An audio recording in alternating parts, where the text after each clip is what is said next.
आप सब लोगों ने देखा कि 2 दिन पहले कांग्रेस पार्टी ने एक न्याय पत्र जारी किया।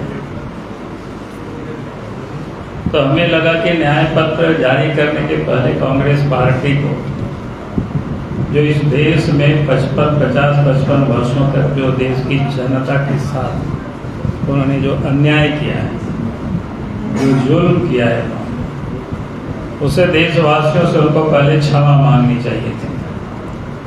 सो कहना चाहिए था कि हमारे पुरखों ने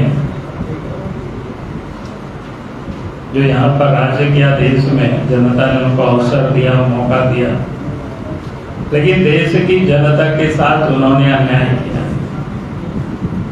और अन्याय की आप कहें तो सभी क्षेत्रों में लोगों ने अन्याय किया। हम झारखंड में बैठे हुए झारखंड वासियों के साथ भी लोगों ने अन्याय किया है। न्याय कभी लोगों ने नहीं किया था, इसलिए क्षमा तो झारखंड वासियों से भी मांग करना चाहिए। अगर अन्याय की मैं एक एक चीज बताऊं तो आपको ध्यान में आ जाएगी उन्होंने किस प्रकार से अन्याय किया। क्योंकि आज से जब देश में और प्रदेशों में बीजेपी के नेतृत्व में सरकार नहीं बनी थी, उस समय देश की हालत क्या थी, देशवासियों की स्थिति क्या थी। तो उस वक्त गांव के लोग पैदल कोसों दूर लोगों को जाना पड़ता था। यानी गांव तक ना डॉक्टर पहुंच सकते थे, ना बीमार लोग हो तो डॉक्टर के यहां तक लोग पहुंचा सकते थे। ये स्थिति नहीं थी, यानी सड़कें नहीं हुआ करते थे। बहुत ही परेशानी में लोग जीते थे।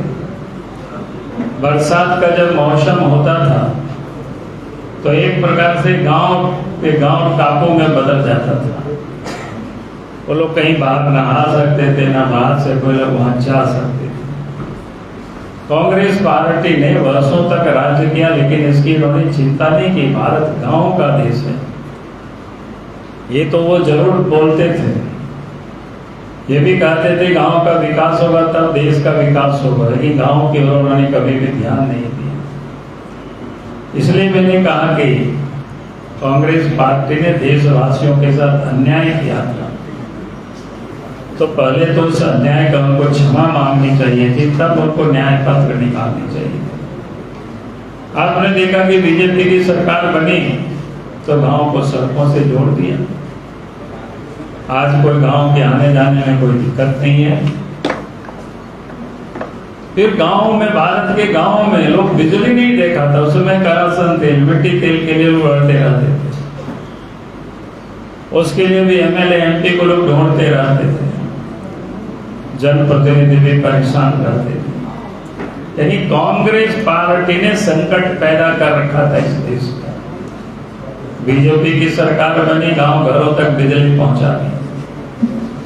आप कोई केरोसिन और मिट्टी तेल की चर्चा भी नहीं करते, डिबरी की चर्चा भी नहीं करते। ये अलग बात है कुछ लोगों को शौक है लालटेन पकड़ करके घूमने की, तो लोग लालटेन लेकर के घूमते रहते हैं।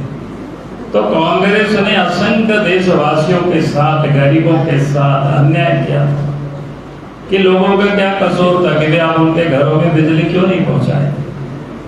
बीजेपी की सरकार बनी, मोदी जी ने संकल्प लिया कोई भी गांव घर अंधेरे में नहीं रहेगा, पहुंचा दिया। उसी प्रकार के अनेक क्षेत्रों को अगर आप देखें, पहले गैस का क्या होता था, शहर में रहने वाले लोगों को भी गैस नहीं मिलता था, पैर भी होता था। हमें याद है पहली बार 1998 में हम एमपी बने थे, उस समय 140 ऐसे कुछ कूपन मिलता था लोगों को। उसमें भी कार्यकर्ता बेचारा छीना झपटी करते थे, क्या करेगा, लाचारी। तो ये कांग्रेस ने अन्याय किया था कि भाई आप उस गरीब को, हर लोगों को हक था कि वो भी अपने गैस चूल्हा पर खाना पका सके, चाय बना सके, पानी गर्म कर सके। वो भी महिलाएं भी कोई धुआं से अपने आप को बचा सके, सेहत को ठीक रख सके। बीजेपी की सरकार बनी, नरेंद्र मोदी जी देश के प्रधानमंत्री, गांव घरों तक पहुंचा दिया कि नहीं पहुंचा। अब कोई दिक्कतें नहीं है, उसके लिए कोई कानून व्यवस्था खड़ा नहीं होता, ना विधायक को पहुंचते, ना सांसद को पहुंचते गैस कनेक्शन के लिए। ये छोटी छोटी चीजें हैं। जिसको कांग्रेस ने इतनी लंबी समय तक राज करने के बाद भी गरीबों की कभी उन्होंने चिंता नहीं की, कभी उन्होंने शुद्धि नहीं की। बैंकों का तो राष्ट्रीयकरण श्रीमती गांधी जी ने कर दिया था, लेकिन बैंक के चौखट को कौन पार कर पाता था? बड़े लोग ही, गरीब तो वहां तक घुस भी नहीं पाते थे। लेकिन देश के प्रधानमंत्री नरेंद्र मोदी जी ने गरीबों का भी खाता उन बैंकों में खुलवा दिया। अब तो जितने भी गरीबों को सहायता मिलती है, योजना मिलता है, अब सब एक बटन को क्लिक करते हैं, सब गरीबों के खाते में पैसा पहुंच जाता है। पहले तो कमीशन थोड़ी होता था, उसमें गरीबों के यहां तक पहुंचता नहीं था। राजीव गांधी ने क्या कहा था, भाई ये तो अन्याय ही हो रहा था ना जो, लेकिन उस अन्याय को समाप्त मिटाने के लिए कांग्रेस ने कुछ भी नहीं किया। और आप कहते हैं न्याय यात्रा, करे न्याय पत्र जरूर निकालो भाई, लेकिन पहले आप जो आपने अन्याय किया है, जो आपने जुल्म किया है, उसको तो ठीक करो। पहले आप देखते थे देश के अंदर में भी क्या क्या घटनाएं नहीं घटित होती थी। उग्रवाद की घटनाएं जगह जगह पर, क्या कहते हैं, आतंकवादी बम विस्फोट हुआ करते। भारत सरकार डोजर लेकर के घूमते रहते थे और क्या करते थे उस समय, बड़े बड़े देश, विकसित देश, अच्छा ठीक है बात कर लेंगे, लेकिन होता कुछ नहीं।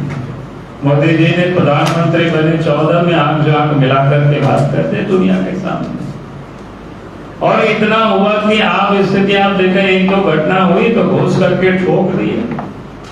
अब परिणाम क्या हुआ दुनिया आप जानिए। अब 10 साल से हिंदुस्तान में आप आतंकवादी आते भी हैं, घुसते भी हैं, तो वो या मारे जाते हैं, ठोके जाते हैं। अब दुनिया को यह समझ में आया भारत वो भारत नहीं, अब बदल रहा है। भैया आपने देश को कहां पहुंचा दिया था, गर्त में। देश की सुरक्षा की व्यवस्था के साथ आप खिलवाड़ कर रहे हैं। कांग्रेस के राज में पूरे देश में दंगे फसाद होते रहता था। तुष्टीकरण की राजनीति के कारण दंगाइयों के ऊपर कोई कार्रवाई नहीं होता था। मोदी जी की सरकार बनी